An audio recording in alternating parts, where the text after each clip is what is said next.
L'actualité automobile. Faites le plein. Un parcours bien contrôlé. C'est le Guide de l'auto. La référence depuis 1967.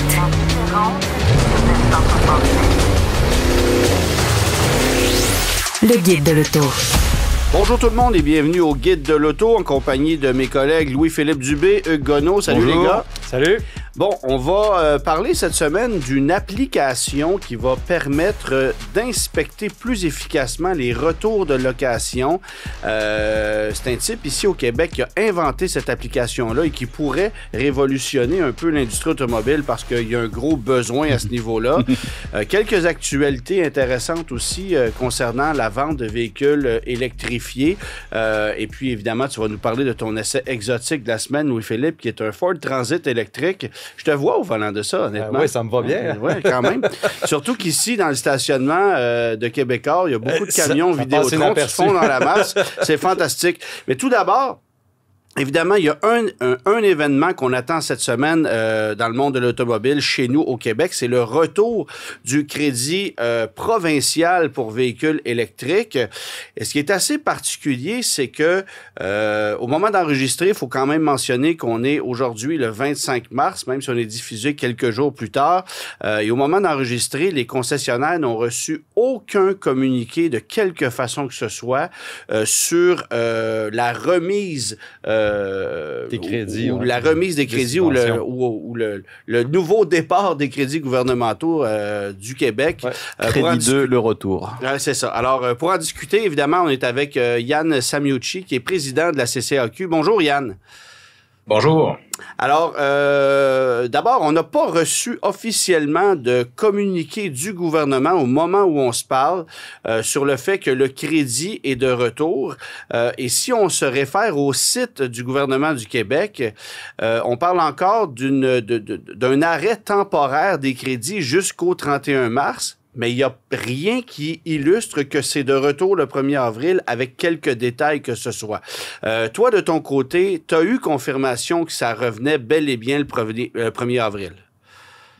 Il n'y a jamais rien d'officiel dans une mesure budgétaire comme celle-ci avant le dépôt du budget. Ouais. Mais les communications qu'on a présentement avec le ministère sont très favorables. Okay. De sorte qu'on a une attente très, très claire là. Que ce soit annoncé dès cet après-midi, de sorte que le programme d'incitatif québécois reviendrait au 1er avril. Selon ce qu'on pense, c'est que ça devrait être au même niveau que ce qui avait été déterminé lors du précédent budget, c'est-à-dire à 4 000 $. La seule chose qu'on ne sait pas, Antoine, c'est de combien va être l'enveloppe. Est-ce que on va maximiser le 800 millions qu'on avait lors de la dernière année fiscale ou on va vouloir réduire cette enveloppe-là? Autrement dit, combien de véhicules électrifiés le gouvernement du Québec va s'engager à subventionner cette année? Pour nous, c'est la grande question qui demeure en suspens.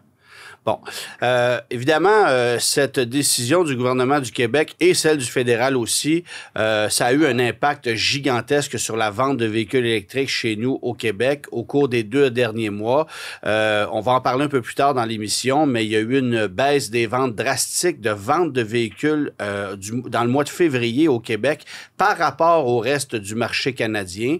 On est la province où en proportion les ventes ont chuté le plus drastiquement, alors que la majorité des autres provinces ont eu des ventes en augmentation, l'exception faite de l'Ontario. Donc, c'est assez particulier. Puis, ce qu'on comprend, évidemment, c'est que les gens ont mis leur décision sur pause ou ont retardé leur achat, le temps de voir si le crédit allait revenir pour les véhicules électriques, là. Exactement, Antoine. On a fait moins 12 le mois dernier, ce qui est une baisse énorme là, dans notre marché. Ouais. Peu importe dans quelle industrie on se retrouve, là, faire une baisse de 12 par rapport à l'année précédente, c'est désastreux. Puis nous, on le corrèle directement au fait que les Québécois sont en attente du retour du programme présentement. Parce que, bon, il y a eu une forme d'ambiguïté par le ministère lui-même à savoir le programme revient-tu pas. Mais les Québécois s'attendent à ce qu'il revienne au 1er avril. Donc, ça a eu pour un effet immédiat là, chez nos concessionnaires d'avoir de la demande au niveau de la clientèle. On le sait, les véhicules électrifiés sont dispendieux. On sait que l'aide gouvernementale est efficace, ça marche, ça stimule la demande. Les véhicules sont disponibles, je le répète, je le dis autant de fois qu'on me laisse le dire. Il y a des véhicules d'un cours des concessionnaires présentement, là. Ce qu'on veut, c'est des Québécois qui adoptent la technologie et ils ont besoin de l'aide gouvernementale nécessairement. Les véhicules sont dispendieux, Antoine. Yann, j'ai une question pour toi. Est-ce qu'il y a des véhicules disponibles? Comment tu dis ça? Est-ce qu'il y a des véhicules disponibles? Il y a des véhicules disponibles. Bon, parfait, merci. On voulait en être sûr. Mais évidemment, il y a des véhicules disponibles qui sont encore des 2024. On est à la fin du mois de mars. Ça commence à peser lourd pour le support d'inventaire pour certains concessionnaires. Je pense surtout à des concessionnaires Hyundai, Ford, qui ont des inventaires quand même assez lourds à supporter et qui sont de plus en plus difficiles à promouvoir parce que les véhicules vieillissent, parce que la dépréciation est plus forte, parce que les 2025 sont déjà là ou cognent aux portes. Alors, comment est-ce que les concessionnaires composent avec cette situation-là? Une situation qui est propre au Québec, il faut le dire, parce que tout l'inventaire canadien a essentiellement été rapatrié chez nous, là. Exact. C'est pas évident, Antoine, dans le sens que il pourrait y avoir des effets immédiats. C'est-à-dire que comme concessionnaire qui supportons les coûts financiers des inventaires, à un moment donné, il faut que l'inventaire tourne, il faut qu'on le renouvelle parce qu'il y a un coût financier très important. Donc oui, dans certains cas, les concessionnaires vont faire des promotions, mais pendant combien de temps ils peuvent se permettre de vendre d'étirer l'élastique à perte? Ça ne durera pas très longtemps. Donc, on a besoin du support et de l'investissement public. Malheureusement, puis je dis bien, je vais être clair, là, on ne veut pas être, comment je dirais ça, être sujet aux investissements gouvernementaux dans le temps. Mais présentement, il y a une norme VZ2 qui nous oblige à distribuer un certain pourcentage de véhicules électriques. Bien, il y a un corollaire afférent qui est le programme incitatif tant québécois que fédéral. Donc, nous, on a besoin de ça. Si on n'en avait pas besoin, on ne le demanderait pas. Puis on le fait au nom des Québécois, là, dans le sens qu'au final, les véhicules qui sont disponibles sur le terrain chez les concessionnaires, c'est les véhicules électrifiés en bonne partie présentement. Qu'on le veuille ou non, les Québécois devront les acquérir. Alors là, ce qu'on dit au gouvernement, continuer d'aider les Québécois à faire la transition. Il y a de l'argent qui est disponible dans le programme Rouler vert, ou du moins dans le fonds vert. Même la bourse sur le carbone, c'est juste une question de choix. On demande au gouvernement du Québec de faire le bon choix et de le faire dans le temps pour que minimalement, ils ont parlé de 2027 pour mettre fin au programme. Nous, on pense que ça devrait perdurer jusqu'en 2030. C'est une autre question, puis on va continuer je dirais, d'influencer le gouvernement pour qu'il prolonge la durée du programme. Mais là, 1er avril, cet après-midi, en fait, on s'attend à ce que le programme de 4000 renaisse. Pour les partis fédéraux là, qui sont en élection présentement, nous, on a une demande bien claire. On veut que le programme VZ2 revienne également. On verra comment vont se positionner les 4 plus grands partis. Oui, ça sera probablement plus complexe du côté du fédéral. Ça m'amène peut-être à vous poser une question parce que, bon, on a vu tout récemment dans l'actualité que c'est Tesla qui s'était essentiellement accaparé l'essentiel de tous les crédits restants le temps d'un week-end du côté du fédéral. Il restait plus de 41 millions de dollars dans l'enveloppe du fédéral et tout ça s'est allé chez Tesla le temps d'une fin de semaine. Il y a un dépositaire Tesla à Québec qui a techniquement, donc du moins sur papier, a vendu 2556 véhicules un samedi matin. Quelle interprétation vous faites de cette situation-là qui a dû frustrer au maximum tous les autres concessionnaires automobiles, là? La frustration, elle existe. J'ai des concessionnaires présentement qui ont des comptes à recevoir pour plus d'1 demi-million envers Transport Canada pour des véhicules qui ont dûment été livrés, mais qui n'ont pas été remboursés au niveau du programme parce qu'on sait que les concessionnaires avancent les sous à leurs clients. Donc, pour nous, c'est un dossier très chaud. Notre interprétation de ce qui s'est passé avec Tesla, c'est dur à dire. Ce qu'on demande, justement, c'est de comprendre. On veut une enquête publique officielle commandée par Transport Canada. On veut vraiment comprendre ce qui s'est passé parce que ça a frustré non seulement des concessionnaires, ça a frustré les manufacturiers aussi que tu connais, mais ça a frustré aussi une certaine portion de la clientèle qui était légitime de penser que dans les jours qui suivraient cette fameuse annonce-là d'un beau vendredi de Transport Canada, qui pourrait quand même avoir un certain temps de prolongation du programme avant qu'il soit suspendu. On le sait, là, dès le lundi qui a suivi l'annonce, il n'y avait plus de sous dans le programme. Donc, ça fonctionne tout simplement pas. On peut pas laisser les Québécois sur le bord de la route en termes d'électrification du transport comme on le fait. Et ça m'amène à vous poser la question parce que on sait que pour pour faire une demande d'obtention de crédit, un concessionnaire doit obtenir plusieurs éléments. D'abord, la signature de l'acheteur. Deuxièmement, l'approbation de crédit. Troisièmement, envoyer officiellement la demande. Il faut que quelqu'un à l'autre bout puisse signer et l'approuver. Ça se fait pas de façon électronique à 100%. Donc, comment est-ce que tout ça peut être possible dans la mesure où ça s'est tout passé le temps d'un week-end? On sait que les fonctionnaires fédéraux, de façon générale, ça ne travaille pas la fin de semaine. Alors, il y a un paquet d'éléments là-dedans qui ne fonctionnent pas. Puis, on essaie tout le monde essaie de comprendre comment est-ce que Tesla a pu obtenir l'essentiel de tous ces crédits-là en un temps record, alors que, ne serait-ce qu'en termes de paperasse, c'est impossible. Tu sais, il y a trop d'éléments là-dedans qui ne fonctionnent pas.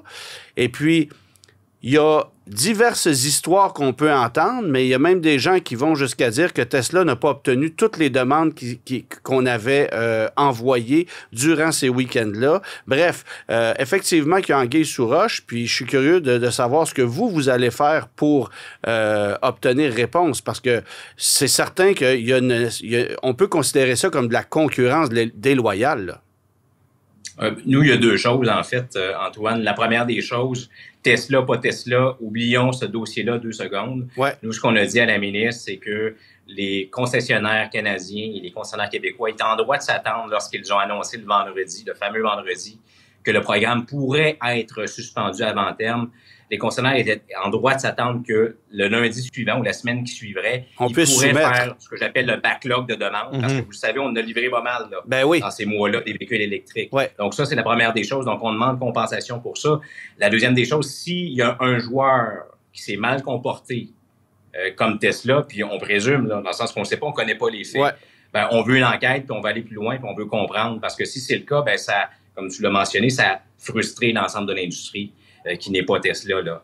Tu le sais, on représente des marques multiples qui sont là, qui investissent sur le territoire canadien, québécois abondamment avec des réseaux de concessionnaires qui investissent dans leur communauté, qui font vivre les médias aussi au Québec et au Canada. C'est pas vrai qu'un joueur comme Tesla va venir chercher des capitaux canadiens et québécois et vont agir je vais le dire comme ça, en citoyen corporatif de basse classe. Donc, pour nous, on n'acceptera pas ça et c'est certain qu'on va mettre de la pression en continu pour qu'il y ait une enquête pour qu'on comprenne enfin qu'est-ce qui s'est passé. Pour le moment, on a des questions, mais on n'a pas de réponse. Oui, c'est ça. Bon, revenons aux 4 000 qui devraient, entre gros guillemets, revenir au 1er avril, en espérant que ce ne soit pas un poisson d'avril. Quel impact est-ce que ça pourrait avoir pour les concessionnaires, ce retour du 4 000 parce qu'on est loin du 12 000 qu'on offrait jusqu'en décembre, là?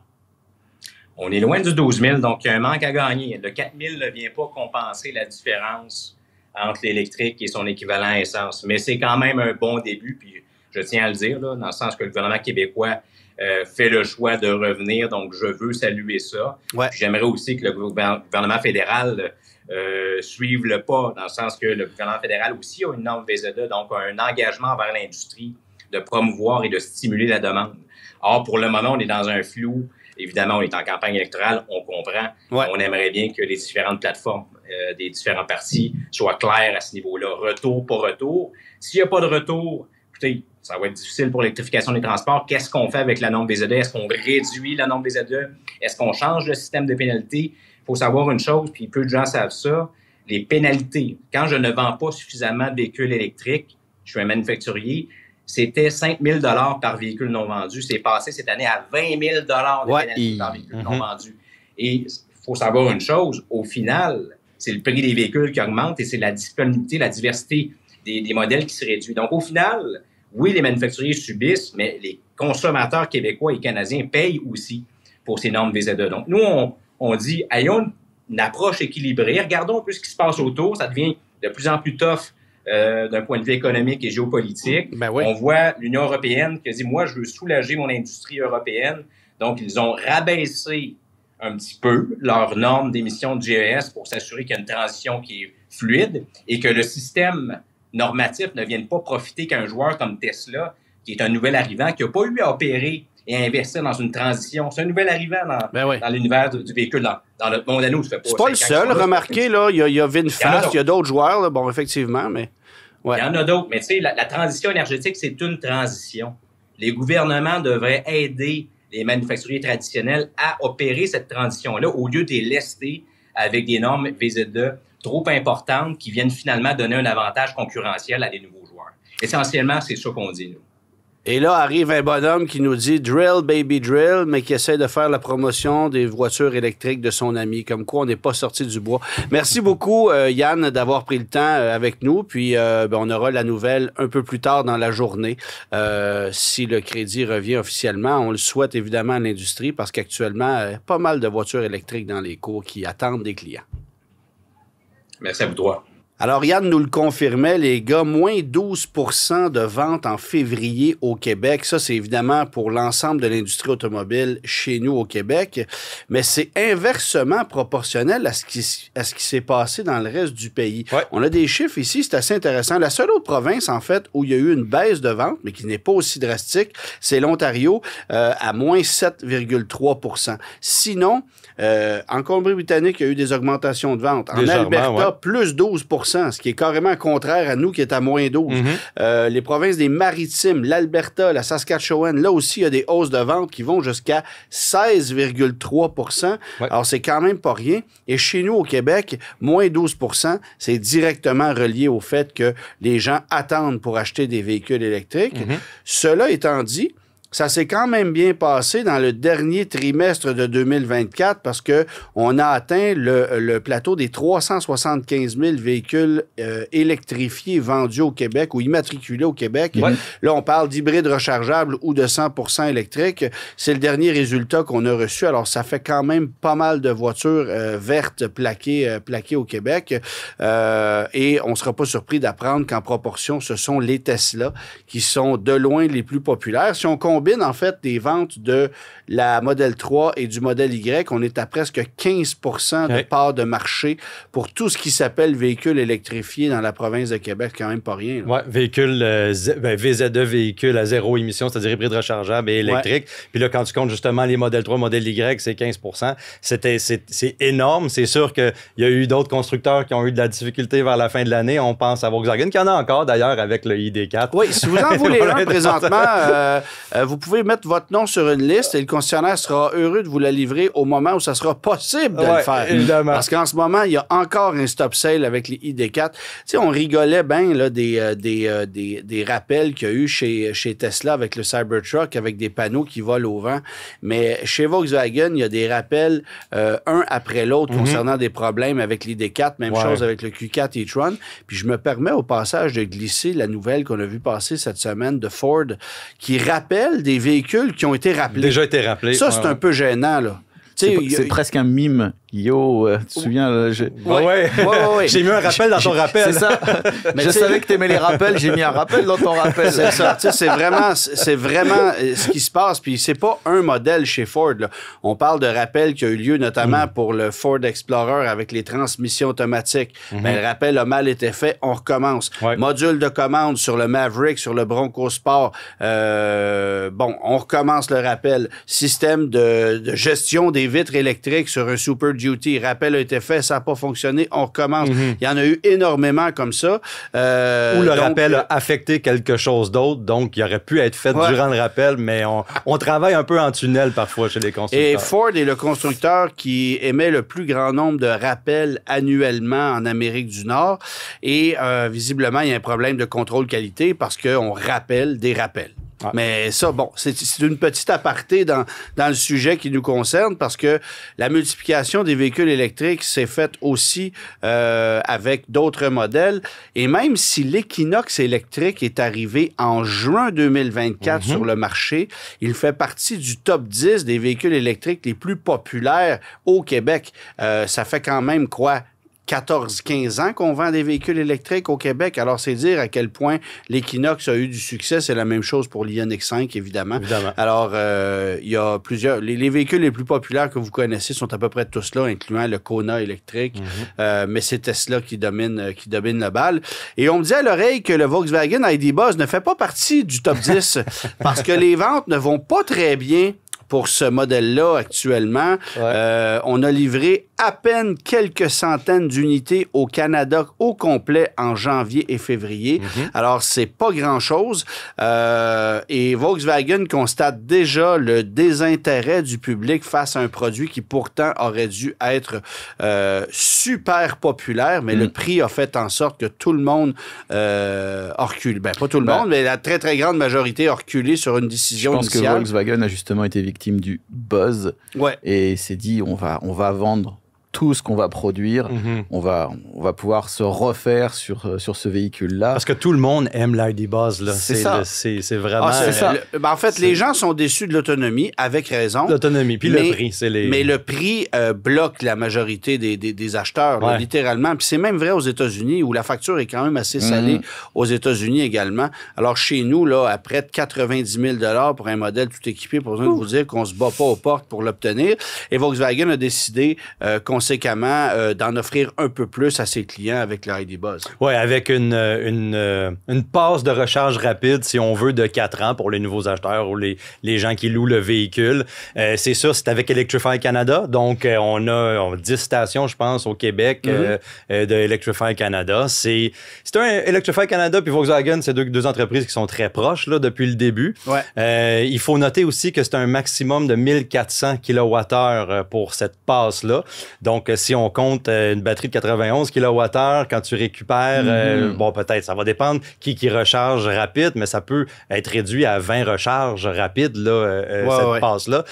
Si on atteint 4 ans ou 1400 kWh, mais c'est sûr qu'il va falloir essayer des petites choses comme ça chez Volkswagen pour être capable de liquider ou de faire partir un peu plus d'engouement là, aux côtés de l'ID Buzz, qui est vraiment cher. Oui, parce que en attendant, ben, c'est les concessionnaires qui en ont en stock. Il suffit d'aller sur Kijiji, sur Marketplace, pour constater que les concessionnaires font la promotion de leur ID Buzz, pardon, un peu comme les concessionnaires Stellantis font la promotion de leur Fiat 500. On est pris avec les stocks, puis il faut que ça sorte. Alors, c'est un peu triste pour un modèle aussi intéressant et qui vient juste d'être lancé. Ça ne donne pas l'impression d'un produit qui va rester là encore très longtemps, à moins qu'évidemment Volkswagen s'ajuste, mais ça sera difficile de faire ça dans le contexte où le véhicule est fabriqué du côté de l'Allemagne et il coûte très cher à importer chez nous. On va finir par l'appeler l'ID Bad Buzz. Hein? L'ID Bad Buzz. Exactement. Autre nouvelle qu'on a vu passer cette semaine, et il se pourrait que la nouvelle se multiplie, peut-être même au Québec. On verra ce qui va arriver. Mais il y a 2 provinces canadiennes qui ont décidé de ne pas appliquer leur crédit gouvernemental ou leur crédit provincial à un constructeur automobile, et c'est Tesla. Oui, la Nouvelle-Écosse et le Manitoba, en fait. La Colombie-Britannique, c'était plus vraiment éligible, là, les véhicules, même avant tout le chaos qui entoure Tesla. C'était plus éligible. Par contre, il y avait encore un crédit pour les bornes de recharge et puis les grosses batteries là, de domicile, le Tesla Powerwall. Donc, la Colombie-Britannique a enlevé ces crédits-là, mais ceux qui les ont enlevés, véritablement, qui les avaient, c'est la Nouvelle-Écosse qu'on pouvait avoir jusqu'à 3 000 $ et le Manitoba qui a jusqu'à 4 000 $. Et on dit que il ne faut pas mélanger politique et automobile, mais on se rend bien compte que là, c'est un geste politique direct. Absolument. C'est-à-dire que les provinces n'endossent pas ce que le président de Tesla, Elon Musk, fait comme action et conséquemment, on décide de punir Elon Musk par des actions qui sont concrètes. Alors, la question, évidemment, c'est évidemment, toujours en suspens, là. Si le 4000 revient chez nous, et vraisemblablement, ça sera le cas, est-ce que Québec va emboîter le pas? Est-ce qu'on va aussi couper les vivres à Tesla?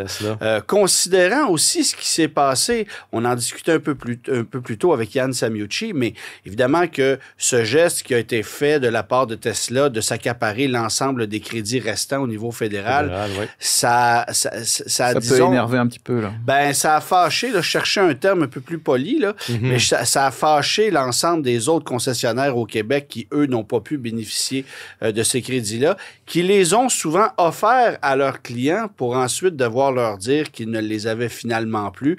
Bref, ça a causé des situations très, très, très inconfortables pour l'ensemble des autres marques dans l'industrie automobile canadienne, mais aussi au Québec, et plus spécifiquement au Québec, dans la mesure où c'est ici qui se vendait le plus grand nombre de véhicules électriques. Alors, situation qui est très très délicate. Très hâte de voir quelle sera la décision du gouvernement du Québec suite au dépôt du budget qui va se faire essentiellement cet après-midi. Je rappelle aux gens, évidemment, qu'on préenregistre l'émission quelques jours avant sa diffusion. Alors, au moment d'enregistrer, on est le 25 mars.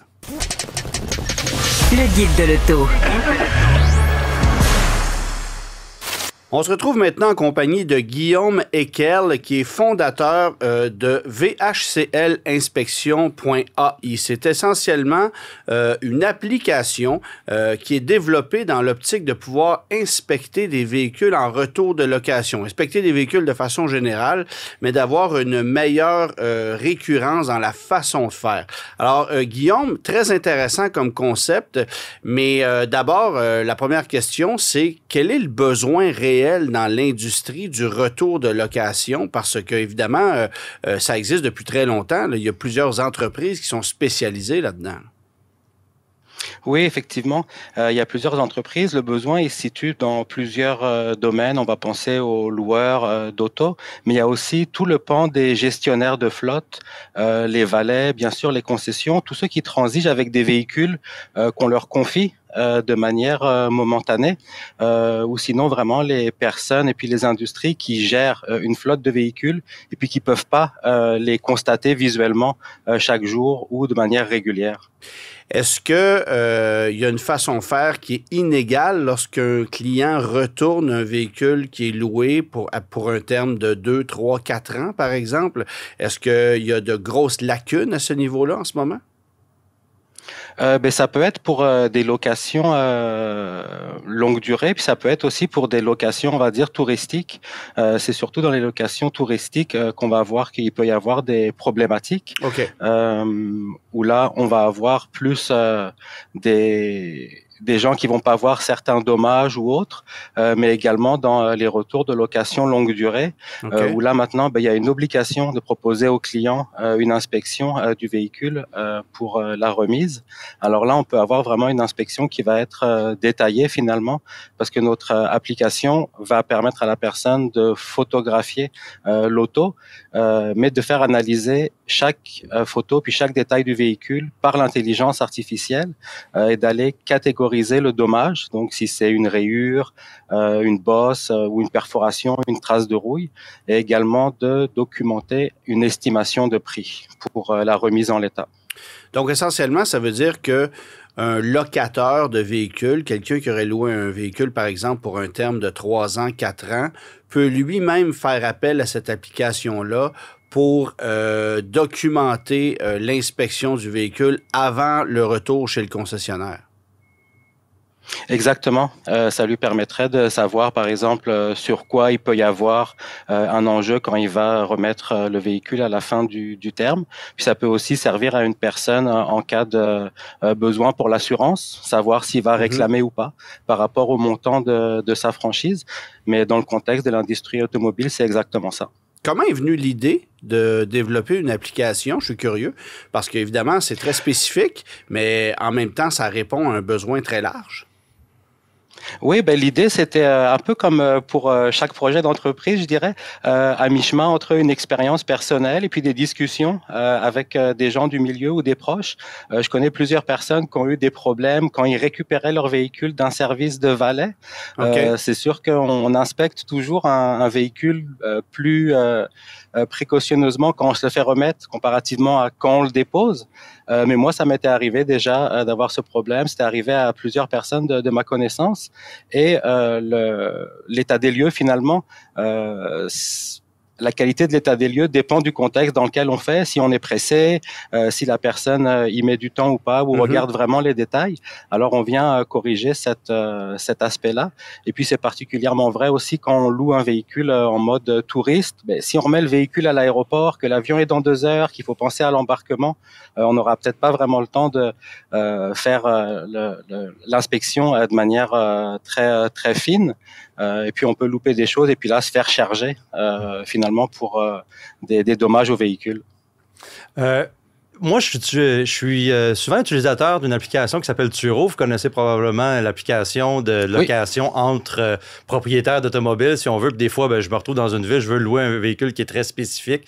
Je vais me retrouver à faire appel à cette application-là. Puis cette application-là demande de prendre des photos avant et après. Puis ça, c'est comme pas mal, beaucoup plus numérique, beaucoup plus numérisé qu'avec Hertz ou des grosses compagnies de location qu'on connaît. Est-ce que votre application ou votre système pourrait s'intégrer à ce genre de service-là, si on veut?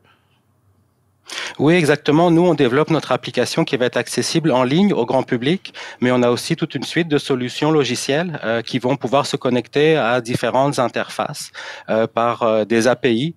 On est déjà en discussion avec des loueurs québécois pour lesquels il manque justement ce petit morceau-là d'intelligence artificielle dans l'inspection. Donc, on va pouvoir se connecter à des solutions existantes. OK. Je pense notamment à Communauto, qui pourrait être un client clé de votre service, parce que si je regarde l'état moyen des voitures qui sont stationnées à Montréal, les véhicules Communauto, je pense que les 4 coins de pare-chocs sont abîmés sur l'ensemble de la flotte. C'est peut-être une bonne idée de leur offrir votre service, mais évidemment, la plateforme, au moment où on se parle, elle n'est pas encore active. Quelles sont les prochaines étapes avant que l'application soit active et disponible au grand public, autant à l'industrie qu'à un particulier? Oui, là, on termine nos derniers tests. Vraiment, on est dans les dernières lignes droites. Ça va être disponible à la mi-avril. Okay. Mais d'ores et déjà, il y a notre site web qui est disponible, vhclinspection.ai, okay. Sur lequel on peut déjà rentrer une adresse courriel si on a de l'intérêt pour se renseigner sur la plateforme, tant si on est un particulier ou si on est une entreprise. Et évidemment, j'imagine qu'il y a des frais pour un abonnement ou pour l'utilisation de l'application. Comment ça fonctionne? Oui, exactement. Il y a différents frais. Pour les particuliers, ça va être un frais autour de quelques dollars par génération d'inspection et de rapport. Okay. Et pour les entreprises, eux, ils vont acheter des lots d'inspection. Donc, okay. 5 000, 10 000, 30 000 inspections. Et puis, ils vont être facturés sur ce mode-là. Donc, un particulier pourrait utiliser cette application-là, en terminant, pour prouver à son concessionnaire que le véhicule est en bonne condition ou qu'il y a des dommages avant de remettre les clés. Et c'est le concessionnaire qui consulterait le rapport d'inspection pour valider que le tout est en règle. Donc, il y aura une relation à 3 un peu là-dedans entre celui qui inspecte, celui qui est propriétaire du véhicule et vous qui êtes l'entreprise. Exactement. Nous, notre système va permettre de partager le rapport d'inspection avec qui on veut grâce à une adresse courriel. Et chaque image va être horodatée et géolocalisée. Donc, ça va venir confirmer que le véhicule était dans cet état, à ce moment-là, à cet endroit-là. Une dernière question aussi, la composante d'intelligence artificielle dans votre application, dans votre système, est-ce qu'elle est générative dans le sens qu'elle apprend constamment sur les nouveaux véhicules, les prix, etc.? Est-ce qu'elle va se puiser dans des bases de données pour être capable de constamment être mise à jour pour vous donner les meilleurs résultats, j'imagine? Oui, alors pour l'instant, on n'a pas accès aux grandes bases de données qui sont utilisées, par exemple, par l'industrie de la carrosserie. C'est des systèmes assez hermétiques, mais notre intelligence artificielle, on l'a connectée à des professeurs. Donc, on a des gens de l'industrie qui viennent finalement étudier chaque cas qui passe dans l'application pour lui apprendre si elle s'est trompée ou pas, puis lui partager les informations pour qu'elle se mette à jour. Donc, on a vraiment des gens locaux finalement, et puis très connaissants parce qu'ils sont dans l'industrie, qui éduquent chaque jour notre intelligence artificielle sur des images, qui la corrigent. Des fois, elle est excellente, des fois, elle fait encore des erreurs. Il nous reste quelques semaines pour en faire un bon élève. Wow. Bien, ça marche. Merci beaucoup d'avoir pris le temps aujourd'hui. Puis on invite les gens, évidemment, à aller visiter le site vhcl.inspection.ai. Les gens vont pouvoir, évidemment, obtenir un formulaire, remplir leurs coordonnées pour pouvoir faire des inspections en bonne et due forme et d'une façon un petit peu moins folklorique que ce qu'on connaît en ce moment dans l'industrie. Du moins, si je me fie à l'état des communautés qui circulent sur l'île de Montréal. Merci beaucoup, Guillaume, d'avoir pris le temps. Merci bien. Merci à vous. OK, Merci. Au revoir. Bonne journée. Au revoir. Le guide de l'auto. Parcours l'actualité automobile sans dérapage ni accrochage. Hugues, tu nous parles aujourd'hui d'une voiture qui a fait long feu, qui fait aussi le bonheur des collectionneurs aujourd'hui, mais une voiture qui n'a peut-être pas connu le succès qu'on aurait souhaité face à une rivale qui, elle, est toujours existante. On parle évidemment de la Ford Mustang, mais aujourd'hui, on s'attaque à la Plymouth Barracuda de 1964 à 1966. Effectivement. Plymouth avait bien travaillé. La marque avait fait ses études de marché et allait arriver la première sur le segment des autos destinées aux jeunes. En présentant la Barracuda le 1er avril 64, Plymouth comptait bien rencontrer le succès. Et puis 16 jours plus tard, boum. Bon, alors, comment ça se passe du côté de chez Plymouth dans les années 60? C'est pas une période facile pour Plymouth et pour Chrysler en général. La marque a connu d'importants problèmes de fiabilité et le millésime 62 s'est avéré un désastre à cause de mauvaises décisions de la direction. Il faudra qu'on en reparle un jour. Parmi les bonnes nouvelles, il y a pourtant la Valiant. Entre les 3 compacts lancés en 1960 avec les Ford Falcon et Chevrolet Corvair, elle est la moins populaire, mais Plymouth écoule quand même 196 000 exemplaires en 1960, 145 000 en 61 et 109 000 en 62. Cette relative désaffection est probablement due à un physique original. Lire tarabiscoté. Heureusement, cela change avec la nouvelle génération du millésime 63. Les lignes sont plus classiques et les ventes remontent à 238 000 exemplaires, se permettant même de coller de près les Falcon et Corvair, alors en perte de vitesse. Et cela tombe bien, car Plymouth a quelque chose d'autre qui s'en vient. Alors, comment ça commence l'histoire de la Barracuda? Avec des dessins réalisés par le designer Irv Ritchie au studio Plymouth. L'idée d'une large vitre arrière incurvée avait déjà été explorée dès 1959 lors du développement de la première génération de Valiant, mais rien n'était allé plus loin. Les sketchs de Ritchie plaisent à la direction, notamment au chef de produit Joe Strum. Celui-ci a observé l'explosion démographique d'après-guerre, le fameux baby boom, et comprend qu'une toute nouvelle génération arrivait ou allait arriver sur le marché et pense qu'il serait bon de leur offrir des véhicules différents de ceux de leurs parents. Lee Iacocca chez Ford a fait la même observation et est parvenu aux mêmes conclusions. On va y revenir. John Sampson est adjoint à Ritchie pour finaliser le design. C'est lui qui ajoute le pilier inversé et dessine la bande chromée sous la vitre arrière pour cacher habilement les charnières de coffre apparentes. La fabrication de la fameuse vitre est confiée à Pittsburgh Plate Glass, PPG, qu'on connaît, mais la compagnie doit altérer le design afin de devoir le produire en série au grand dam des designers. Au final, il s'agit d'un morceau de verre de 1,34 m², le plus grand monté sur une auto américaine à l'époque. Si la partie avant est presque intégralement reprise de la Valiant, à part la calandre un peu plus expressive, tout le châssis, de construction monocoque, est renforcé dans sa partie arrière, en avant et en arrière de la vaste surface transparente. Reste un dernier problème à régler, trouver un nom pour ce nouveau produit. Au départ, la direction penche fortement vers Panda, mais elle choisira finalement Barracuda, d'après une liste de noms potentiels fournie par John Sampson. Le lancement est prévu pour le 1er avril 1964. C'était pas clair à l'époque que la Barracuda devait être une sportive. On aurait aussi pu la considérer comme une voiture pratiquement utilitaire. Oui, au départ, Plymouth ne semble pas trop savoir ce qu'ils vont faire. Il faut dire que la Barracuda offre de nombreux aspects pratiques. En plus d'un coffre de 161 litres, les occupants bénéficient aussi d'un volume de chargement derrière les places arrière de 238 litres. De plus, le panneau de séparation avec le coffre peut s'abaisser et la banquette se rabattre, autorisant un plancher plat de 7 pieds, permettant de charger des planches de bois ou de surf, et un volume total utile de 660 litres. Dans la littérature, Plymouth met quasiment plus en avant la capacité de faire des siestes impromptues que les performances de l'auto. Mécaniquement parlant, on est dans du Valiant, empattement de 106 pouces, suspension à barre de torsion à l'avant et essieu rigide sur ressort à lame à l'arrière, direction à recirculation de billes et 4 freins à tambour. 3 moteurs sont initialement proposés, 2 6 cylindres en ligne de 170 et 225 pouces cubes, et le tout nouveau V8 de la série LA qui connaîtra une longue carrière jusqu'en 2003 de 273 pouces cubes, bon pour 180 chevaux. 3 boîtes de vitesse sont disponibles, manuel à 3 rapports avec levier à la colonne de série, automatique à 3 rapports avec bouton poussoir optionnel pour tous les moteurs et une manuelle à 4 rapports avec levier au plancher et tringlerie Hurst optionnel pour les 2 plus gros blocs. La planche de bord est directement reprise de la Valiant Cine 200. Parmi les équipements en option, on retrouve différentiel à glissement limité, direction et frein assistés, air conditionné et radio AM. La Barracuda offre un ensemble attirant à un prix contenu, 2 897 $ canadiens pour la 6 cylindres et 3 029 $ canadiens pour la V8.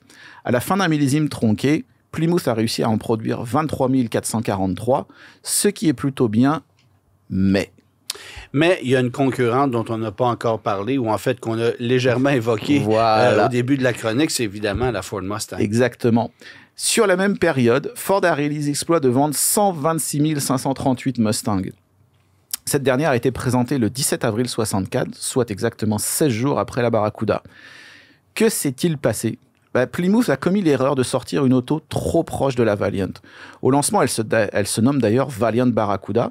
Au Canada, les Valiant sont une marque à part et les Barracuda sont distribués indistinctement dans le réseau Dodge ou Plymouth. Mm-hmm.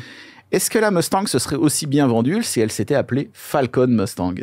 Parce qu'il faut savoir que la Mustang dérivait de la Falcon à l'époque. Exactement. Directement. Oui. Toute la mécanique, le plancher vient de la Mustang. Car cette dernière est bel et bien largement basée sur une plateforme de Mustang, comme on vient de le dire, mais tout ce qui est visible est différent. Impossible de faire le lien avec le taux économique de mon oncle. La Mustang étant moins bien pratique que la Barracuda, mais elle était plus cool. Et de plus, Ford a tout de suite proposé une version cabriolet et offrait une plus vaste gamme d'options. Des fois, ça ne suffit pas d'arriver premier sur le marché, et en plus, ça ne va pas s'arranger par la suite. Bon, quels sont les changements pour 1965 avec la Barracuda? Il y en a pas mal. Le nom Valiant disparaît.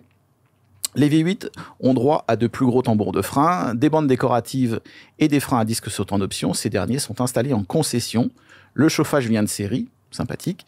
C'est quand même assez particulier de dire on a remplacé les disques de frein, on a remplacé le système de frein en concession avant de livrer la voiture. Il faut le faire, là.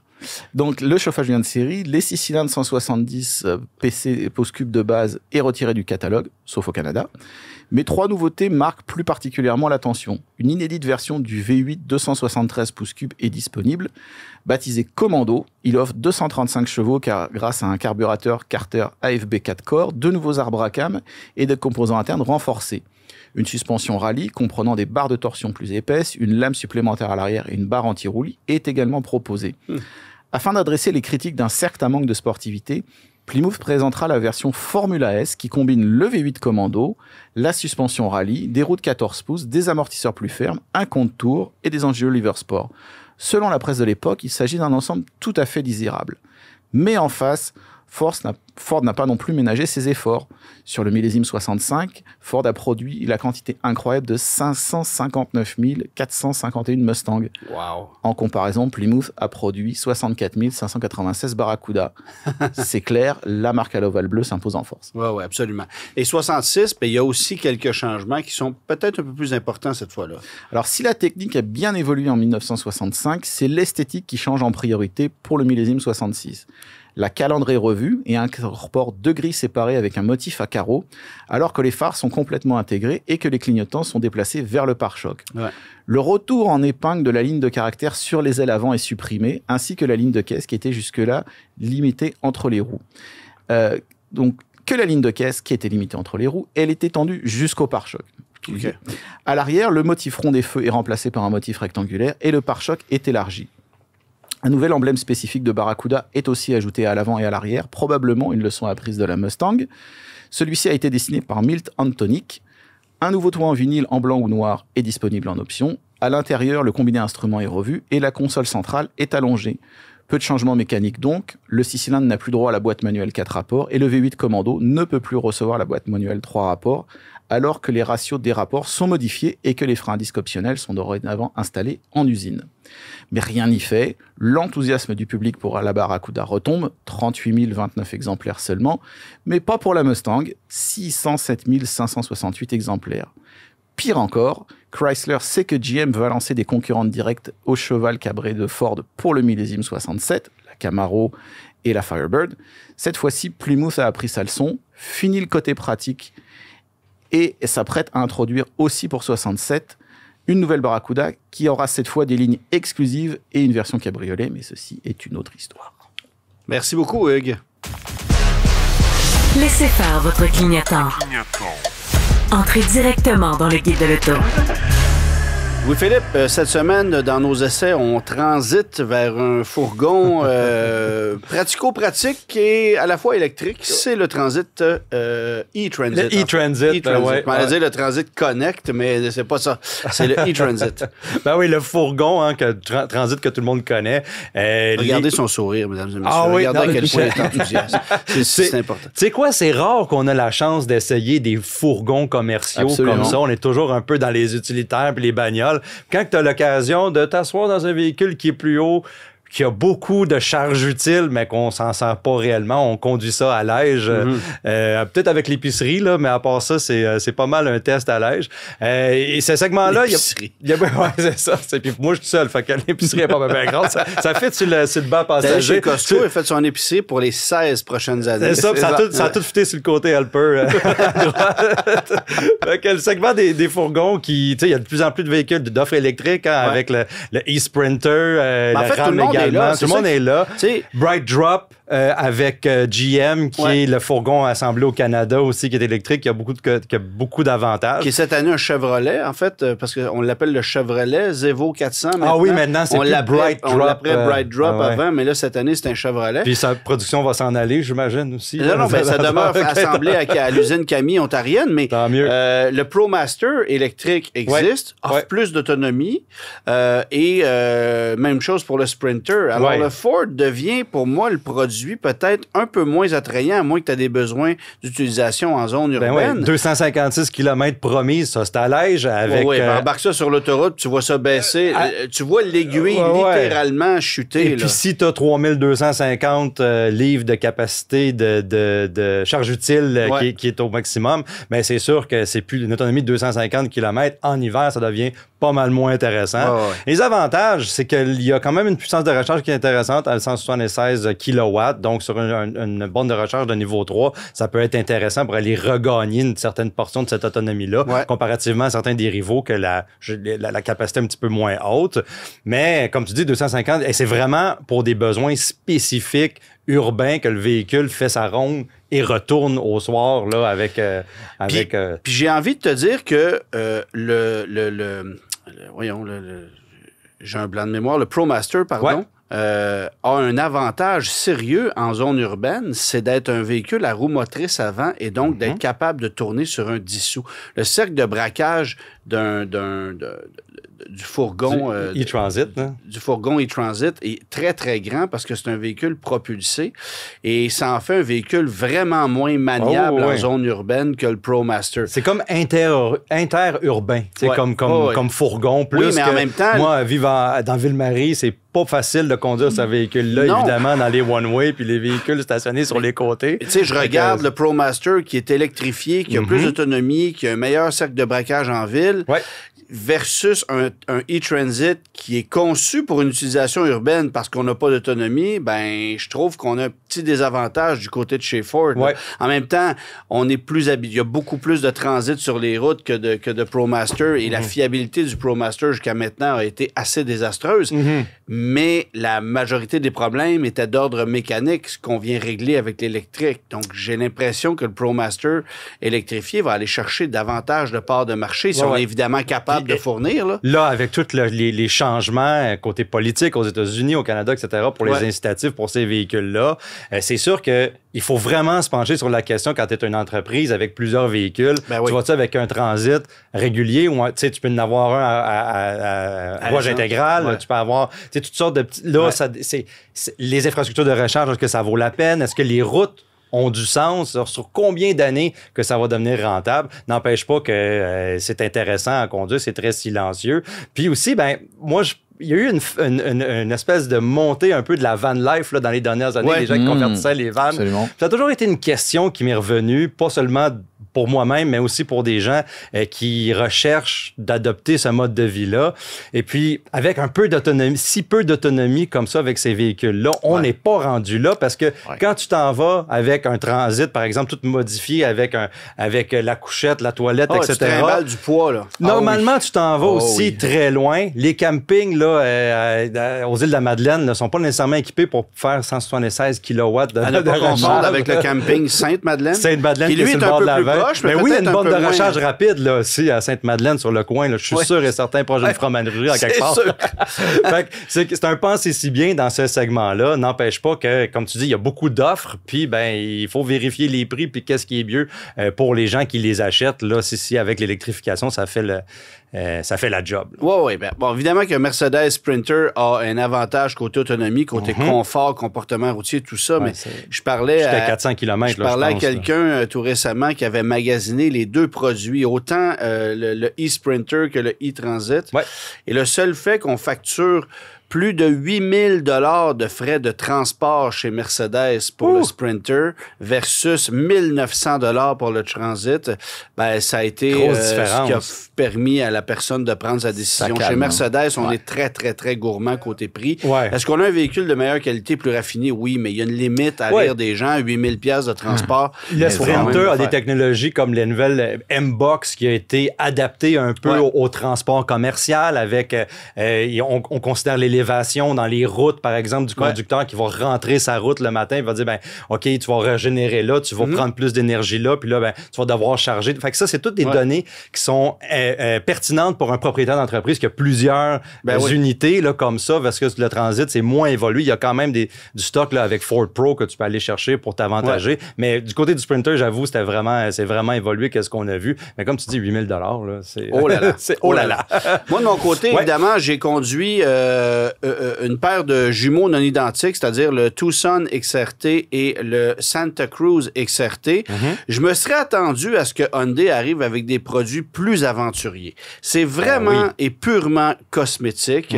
Alors, on nous fait croire que ce sont des véhicules qui peuvent aller plus loin hors des sentiers battus, un peu comme l'équivalent de ce que serait Wilderness chez Subaru, mais on n'est absolument pas là.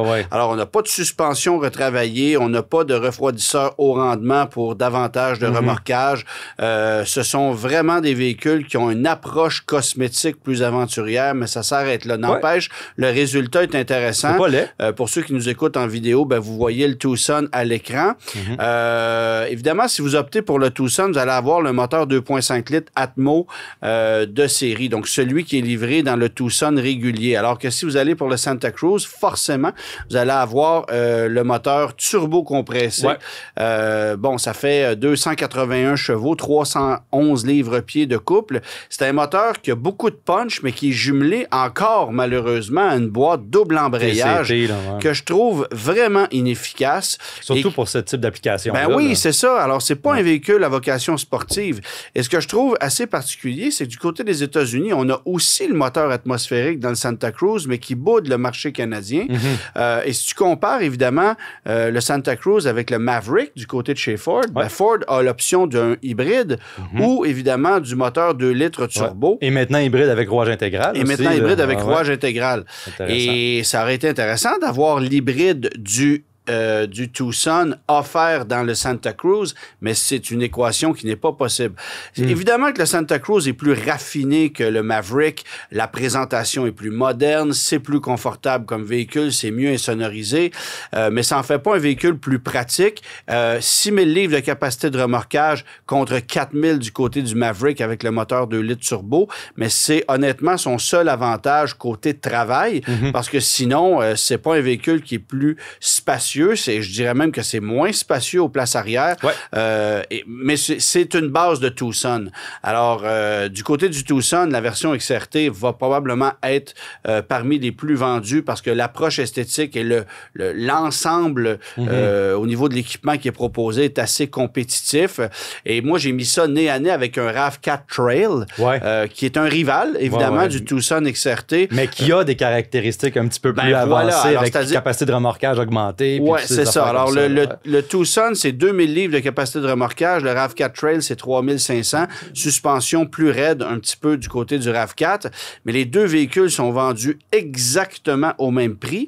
Aussi drôle que ça puisse paraître, j'ai constaté qu'à la location, même si le prix est à peu près le même, Hyundai était plus agressif. C'est-à-dire, on a des mensualités avec des taux qui sont un petit peu plus bas. Donc, on est capable de louer à meilleur prix. Et la valeur résiduelle au bout du terme est plus plus élevé chez Hyundai. Donc, c'est pour ça qu'on est capable de louer à meilleur prix. Plus élevé comme valeur résiduelle chez Hyundai que chez Toyota, ça prouve à quel point on a travaillé fort. Après ça, est-ce que ça sera la réalité du marché dans 4 ans? Ça, c'est une autre question. Mais quand tu dis que Hyundai a une valeur de revente plus élevée sur papier qu'un Toyota, ça en dit long sur l'appréciation du produit de la part de la clientèle et sur à quel point on a réussi à bien travailler du côté de chez Hyundai. Alors, les gars, on se retrouve la semaine prochaine. En fait, toi, tu n'y seras pas la semaine prochaine. Non. Tu es parti sur un événement. Je m'en vais, en fait, pour le Ford Maverick, justement, qu'on a parlé, et le Bronco Sport.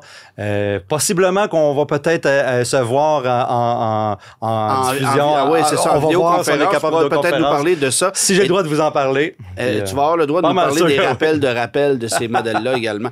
Merci beaucoup tout le monde d'avoir été là. On se retrouve la semaine prochaine. Merci. Bonne semaine à tous. Bonne semaine. Tous les épisodes du Guide de l'auto sont disponibles en podcast sur l'application et le site cube.ca.